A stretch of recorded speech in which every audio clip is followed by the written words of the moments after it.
नमस्कार, आप देख रहे हैं मासकॉम जंक्शन। मैं डॉक्टर प्रदीप कुमार हाजिर हूं एक और नई वीडियो के साथ।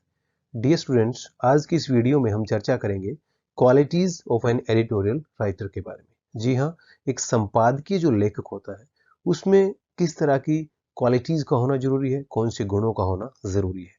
जैसा कि आप जानते हैं, संपादकीय लिखना एक बहुत ही जिम्मेदारी का काम है और संपादकीय लिखने के लिए संपादक में या संपादक की जो टीम होती है उसमें विशेष गुणों का होना जरूरी है, क्योंकि संपादकीय जो होते हैं वो एक राय बनाते हैं, ओपिनियन बनाने का काम करते हैं सोसाइटी में। न्यूज़पेपर की जो एडिटोरियल पॉलिसी है उसके बारे में वो बताते हैं और एक हेल्दी डेमोक्रेसी के लिए संपादकीय जो है उसमें अहम भूमिका निभाते हैं। Honesty in presenting facts. जी हाँ, एक संपादकीय लेखक जो है वो जब अपने संपादकीय में तथ्यों को प्रस्तुत करता है, जब किसी विषय पर वो संपादकीय लिखता है तो उसमें तथ्यों को शामिल किया जाता है। तथ्यों के आधार पर ही एक तरह से तर्क किया जाता है, तथ्यों के आधार पर ही अपना एक तरह से उस चीज को डिफेंड किया जाता है, अपने विचार रखे जाते हैं, अपना दृष्टिकोण वहां पे दिया जाता है। तो उस वक्त जो तथ्य संपादकीय में प्रस्तुत किए जाते हैं उसमें बिल्कुल भी एक तरह से डिसऑनेस्ट नहीं होना चाहिए। उनको ईमानदारी के साथ उस विषय में सारे तथ्य रखे जाने चाहिए, ताकि एक अच्छी ओपिनियन बने और विषय के बारे में जो एक तरह से ट्रू कम्युनिकेशन हो पाए कि ये विषय सच में क्या है। बिकॉज संपादकीय केवल लोग जानकारी के लिए नहीं पढ़ते, केवल इसलिए नहीं पढ़ते कि करंट इशू को उनको समझना है, बल्कि वो संपादकीय इसलिए भी पढ़ना चाहते हैं बिकॉज वो उस मुद्दे को सच में समझना चाह रहे होते हैं। क्योंकि न्यूज में वो ये पढ़ते हैं कि क्या हुआ है, अब जो हुआ है वो कितना सही है गलत है ये बताया जाता है आपको एडिटोरियल के जरिए, यानी समाचार पत्र या पत्रिका की राय उसमें आपको झलकती है। तो आप क्योंकि ओपिनियन बनाते हैं और सोसाइटी में एक मैसेज देते हैं, लोग आपको पढ़ते हैं, तो आपको ईमानदारी के साथ सारे तथ्य प्रस्तुत करने चाहिए अपने संपादकीय। Then unbiased interpretation of issue policy. जब संपादकीय लिखा जाता है तो संपादकीय में जो अलग अलग गवर्नमेंट की पॉलिसीज हैं, जो मुद्दे हैं, दूसरे जो मुद्दे हैं जो समाज में चल रहे होते हैं, उनकी जो इंटरप्रिटेशन है यानी आप जो व्याख्या करते हैं वो बिल्कुल अनबायस्ड रह के, न्यूट्रल रह के आपको करनी है। गवर्नमेंट की कोई पॉलिसी है, उस पॉलिसी को तथ्यों के आधार पे बिल्कुल अनबायस्ड रहते हुए निष्पक्ष भाव से आप उसका विश्लेषण करेंगे, उसकी व्याख्या करेंगे, ताकि लोगों तक उसकी सही जानकारी पहुंच पाए। अगर आप प्रो गवर्नमेंट हैं या गवर्नमेंट की सिर्फ तारीफ करते हैं तो हो सकता है वहाँ पे वो एक तरह से इशू या पॉलिसी है उस पर आप सही से संपादकीय ना लिख पाए, या आप गवर्नमेंट की हर बात का विरोध करने की प्रवृत्ति वाले हैं तो हो सकता है आप सही योजना को भी गलत तरीके से प्रस्तुत करें। लेकिन अगर आप न्यूट्रल हैं, अनबायस्ड हैं, तो आप पॉलिसी या इशू, जो भी मुद्दा उस वक्त चल रहा है, जो भी सरकार की पॉलिसी है, नीति है, उसका आप अनबायस्ड रहते हुए इंटरप्रिटेशन कर पाएंगे और जनता तक भी या पाठकों तक भी सही जानकारी पहुंचा पाएंगे। इसलिए संपादकीय लिखते वक्त आपको न्यूट्रल रहना है, अनबायस्ड रहना है, और ये अच्छे संपादकीय लेखक का एक खास गुण है, बीइंग अनबायस्ड। Then courageous. जब संपादकीय लिखा जाता है तो संपादक में एक साहस होना चाहिए, हिम्मत होनी चाहिए। जैसे कि हमने बताया, जो संपादकीय होते हैं उन संपादकियों के माध्यम से आप सरकार की आलोचना भी करते हैं, सरकार की किसी नीति को बिल्कुल गलत भी आप ठहराते हैं, या बिल्कुल गलत ना ठहराएं तो हो सकता है उसमें कुछ कमियां बताते हैं, बिल्कुल परफेक्ट उसको नहीं बताते हैं। कई बार ऐसा भी होता है कि बहुत ही बड़ा प्रभावशाली आदमी है, उसने कोई गलत काम अगर सोसाइटी में किया है तो उसके खिलाफ भी आप संपादकीय लिखते हैं, तल्ख टिप्पणी आप करते हैं। तो ऐसे में बहुत साहस की जरूरत होती है। तो एक संपादकीय लेखक में करेज होना चाहिए, साहस होना चाहिए, तभी वो खुल करके अपनी बात को रख सकता है, चाहे वो किसी दबंग आदमी के बारे में है, चाहे किसी प्रभावशाली व्यक्ति के बारे में है, या वो सरकार के बारे में है, तो उसमें साहस भरता है।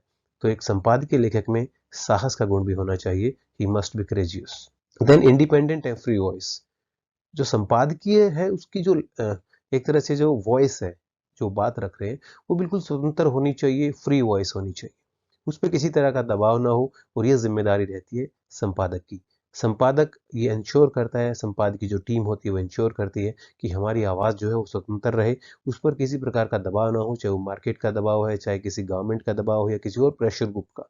तो एक अच्छा जो संपादकीय होता है, एक अच्छा जो संपादकीय लेखक होता है, जो संपादकीय टीम होती है, वो इंडिपेंडेंट होती है, उस पर कोई दूसरा अपने विचार नहीं थोप सकता, वो एक तरह से उनकी जो वॉइस है उसको प्रभावित नहीं कर सकता, वो खुल करके अपनी बात को रखते हैं। तो एक अच्छे संपादकीय लेखक का इंडिपेंडेंट और फ्री वॉइस होना बहुत जरूरी है। Then sound knowledge of current affairs.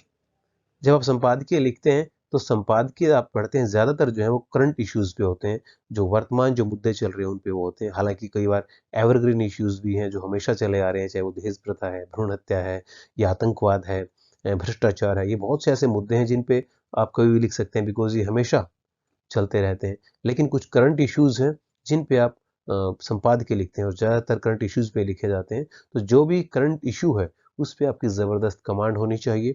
साथ में उस करंट इशू का अगर भूतकाल से भी कोई संबंध है या वहाँ से कोई रेफरेंस है तो उसकी भी जानकारी आपको होनी चाहिए एक अच्छा संपादकीय लेखक बनने के लिए। Then respecting the opinion of others. जब आप संपादकीय लिखते हैं तो आपको दूसरों की ओपिनियन जो है उसकी भी एक तरह से कद्र करने वाला होना चाहिए, वैल्यू करने वाला होना चाहिए। जैसे कि हमने बताया, जो संपादकीय लिखा जाता है संपादक की ओर से लिखा जाता है। संपादक के साथ उसके सीनियर साथी भी होते हैं, संपादक की टीम होती है। वो मिलकर के चर्चा करते हैं कि किस विषय पे आज संपादकीय लिखा जाना है, हमारा क्या एंगल रहेगा, क्या दृष्टिकोण रहेगा। हर पहलू पर, हर पर्सपेक्टिव से चर्चा की जाती है। तो वहाँ पर हो सकता है कोई दूसरा विचार भी आपके सामने आए। आप अगर सीनियर संपादक हैं, वरिष्ठ संपादक आप हैं, आपके सामने हो सकता है एक दूसरा विचार भी आ सकता है जो आपको एक तरह से काउंटर करे। तो आपको अपने कलीग्स, अपने संपादकीय जो टीम है उसके जो दूसरों के जो विचार है, ओपिनियन है, एक अलग मत है, उसका भी सम्मान करना चाहिए। बिकॉज ये डेमोक्रेटिक सिस्टम में ऐसा होता है। और एक तरह से एक अच्छा संपादकीय लिखने के लिए एक हेल्दी डिस्कशन बहुत ज़रूरी है, ताकि सभी के उसमें विचार शामिल हों, सभी का आइडिया, सभी का पर्सपेक्टिव, ताकि एक अच्छा संपादकीय लिखा जा सके। Command over language. जब संपादकीय लिखते हैं तो आपकी भाषा पर पकड़ होना बहुत ज़रूरी है। और भाषा पर पकड़ का मतलब ये है कि आपके पास बहुत सारे शब्द होने चाहिए। आपके पास बात कहने का जो तरीका है वो एक अच्छा तरीका होना चाहिए, कि कैसी भाषा शैली का आपको इस्तेमाल करना है, किन शब्दों का इस्तेमाल करना है, आजकल किस तरह के शब्द चलन में हैं, आजकल किस तरह का राइटिंग स्टाइल इस्तेमाल करते हैं। जैसा कि आप देखते हैं आज समाचार पत्रों में हिंदी के साथ साथ अंग्रेजी के शब्दों का भी इस्तेमाल होता है, इंग्लिश शब्दों का भी इस्तेमाल होता है जब अंग्रेजी को हिंदी में लिखा जाता है। तो नए नए ट्रेंड, लैंग्वेज वाइज भी बहुत से नए ट्रेंड आते हैं समय के हिसाब से। आज से 20 साल पहले समाचार पत्रों की भाषा अलग थी, आज अलग है, कल को हो सकता है और अलग होगी। तो आप भाषा पर पकड़ बनाकर रखें, साहित्य से प्रेम कीजिए। ये एक अच्छे एडिटोरियल राइटर का गुण है। Then writing skills. भाषा पर पकड़ होने के साथ साथ, यानी भाषा का जो एक तरह से बौद्धिक ज्ञान आपके पास है, भाषा के अच्छे शब्द आपके पास है, लेकिन राइटिंग स्किल्स यानी उन शब्दों को एक तरह से लैंग्वेज में लेकर के आना, उनको लिखना। जैसे कुछ लोग पढ़ते बहुत ज़्यादा हैं, उनके पास शब्द भंडार बहुत ज़्यादा है, लेकिन जब वो लिखते हैं तो उनसे वो बात नहीं बन पाती। तो ऐसे में राइटिंग स्किल्स यानी आपके पास जो ज्ञान है, आपके पास जो शब्द भंडार है, आपके पास जो विचार है, उन विचारों को आप लेखन के जरिए यानी अपनी राइटिंग के जरिए लोगों तक पहुंचाएं। और ये संपादकीय में करना बहुत ज़रूरी होता है। तो एक अच्छे संपादकीय लेखक जो है उसकी राइटिंग स्किल्स का अच्छा होना भी बहुत जरूरी है, लेखन कौशल उसका अच्छा होना चाहिए, ताकि आम आदमी तक वो अपनी चीज़ों को पहुंचा सके, डिलीवर कर सके। Then good observer. एक अच्छा जो संपादकीय लेखक होता है वो एक अच्छा ऑब्जर्वर भी होता है, अवलोकन भी करता है। वो समाज में चल रही घटनाएं, समाज के जो अलग अलग महत्वपूर्ण लोग हैं, या क्या सिनेरियो चल रहा है, राजनीतिक, सामाजिक, सांस्कृतिक, आर्थिक, ये जो सारे सिनेरियो हैं, जो परिदृश्य होता है, वो इसको एक तरह से देखे, उसको ऑब्जर्व करे, और उस ऑब्जर्वेशन के बाद उसको संपादकीय के जरिए उन हालातों की समीक्षा करे, उन हालातों के बारे में बताए। और अगर अच्छे तरीके से ऑब्जर्व वो चीज़ों को कर लेता है तो उसकी जो ऑब्जर्वेशन स्किल है उसके जरिए कहीं ना कहीं वो एक अच्छा संपादकीय लिखने में कामयाब हो पाता है। तो इस प्रकार एक न्यूज़ रिपोर्टर में ऑब्जर्वेशन स्किल्स का होना जरूरी है, इसी तरह एक अच्छा एडिटर जो है वो भी एक अच्छा ऑब्जर्वर होना चाहिए। Then conciseness. जब आप संपादकीय लिखते हैं, जैसा कि हमने संपादकीय और आर्टिकल का जो डिफरेंस है उसमें हमने पहले की वीडियो में बताया कि आर्टिकल जो है वो काफ़ी विस्तृत होते हैं, 3 से 4 हज़ार शब्दों में होते हैं, जबकि जो संपादकीय आपके हैं वो 300, 400, 500 शब्दों तक रहते हैं, 250 शब्दों तक रहते हैं। तो आपको संपादकीय में जो है कंसाइजनेस दिखानी है, संक्षिप्तता, ब्रेविटी, यानी आप कम शब्दों में ज़्यादा और बहुत गहराई की बात कह सकें। ये गुण एक अच्छे एडिटोरियल राइटर में होना चाहिए, और ये जो महारत है ये निरंतर अभ्यास के साथ ही हासिल की जा सकती है। Then serious issues in simple language. No doubt जो संपादकीय होते हैं, एडिटोरियल होते हैं, उसमें आप सीरियस इश्यूज उठाते हैं, लेकिन उन सीरियस इश्यूज को आप आसान भाषा में लिख सकें, आसान भाषा में लोगों तक पहुंचा पाएं। बिकॉज जैसे कुछ इश्यूज ऐसे होते हैं, खासकर इकोनॉमी के इश्यूज होते हैं, इंटरनेशनल इश्यूज होते हैं, तो वहाँ पे आपको उन विषयों को एक आम आदमी को तक पहुंचाना होता है, बिकॉज उसके वो काम के होते हैं। लेकिन वहाँ पे उन विषयों को आप एक साधारण भाषा में, बिल्कुल कॉमन मैन की जो लैंग्वेज होती है उसमें समझाने का प्रयास करेंगे, तो आपका व्यू पॉइंट वहाँ तक पहुँच पाएगा। Then critical thinking. एक जो एडिटोरियल राइटर होता है, जो संपादकीय जो लिखने वाला होता है, उसकी क्रिटिकल थिंकिंग होनी चाहिए, यानी एनालिटिकल अप्रोच होनी चाहिए। वो क्रिटिकली एनालिसिस कर पाए मुद्दों का, एक तरह से विश्लेषण कर पाए, आलोचना, समालोचना, अलग अलग पक्षों से उस घटना को वो देख पाए। इसलिए क्रिटिकल थिंकिंग का होना बहुत ज़रूरी है एक एडिटोरियल राइटर में। टीम वर्क, तो जैसा कि हमने बताया, जो एडिटोरियल राइटिंग का काम होता है वो एक पूरी टीम का काम होता है। पूरी टीम आपस में सलाह कर करके, जो संपादकीय टीम होती है, एडिटोरियल लिखती है, तो वहाँ पे आपको दूसरों के विचारों को सुनना पड़ता है, अपने विचार जाहिर करने पड़ते हैं, एक दूसरे की मदद करनी होती है। तो एक टीम वर्क है एडिटोरियल राइटिंग भी, संपादकीय लिखना भी। तो एक टीम में 4 या 5 सीनियर लोग रहते हैं, वो चर्चा करते हैं। वहाँ पे आपको एक दूसरे की रिस्पेक्ट करना, एक दूसरे के विचार सुनना, अपनी चीज़ें बताना, और वहाँ पे जो एक अच्छी टीम में जो गुण होना चाहिए, टीम मैन में जो गुण होना चाहिए, वो भी आपको होना ज़रूरी है।